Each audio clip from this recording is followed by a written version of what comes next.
Ulun bingung malam lagi untuk bisa menggunakan kepada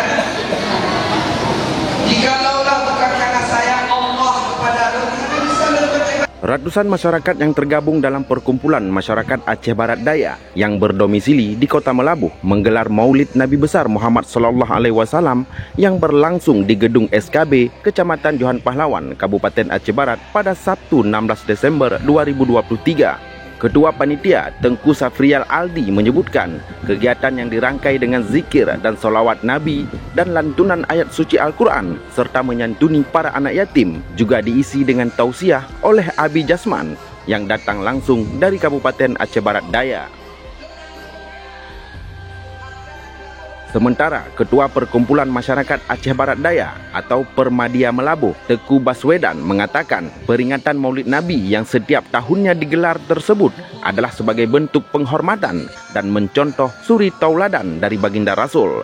Juga bertujuan memperkuat tali silaturahmi antar sesama, khususnya bagi masyarakat Abdiah yang ada di Kabupaten Aceh Barat. Ia berharap dengan memperingati Maulid Nabi Muhammad SAW, Permadia dapat terus kompak serta selalu solid dalam bidang apapun agar dapat menjadikannya sebagai satu wadah persaudaraan dalam menjunjung tinggi nilai-nilai kebersamaan di tengah-tengah masyarakat.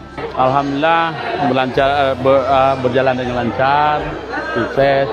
Mudah-mudahan ke depan lebih daripada ini lagi kan. Mudah-mudahan memang tiap tahun kita lakukan Maulid Nabi Muhammad SAW. Dulu-dulunya begitu juga. Mudah-mudahan ke depan lebih sukses lagi. Harapannya ke depan yang lebih memeriahkan lagi demi lebih jaya kembali Permadia ini, termasuk warga-warga kita yang ada di Melabuh ini lebih kompak lagi dan silaturahminya terjalin sesama keislamannya dan silaturahminya dan lebih dekat lagi. Kegiatan yang berlangsung sukses tersebut diakhiri dengan kanduri makan bersama dengan menyajikan makanan tradisi Aceh yang dikenal dengan kuah belangong yang berbahan daging kambing yang dicampuri dengan rempah-rempah dan bumbu khas Aceh, sehingga terlihat jelas keakraban Permadia di Kabupaten Aceh Barat dalam merangkai kebersamaan.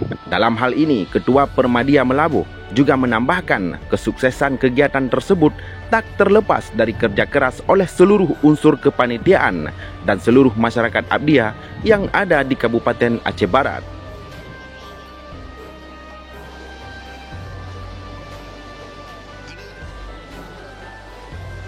Dari Melabuh, Yusmadi melaporkan.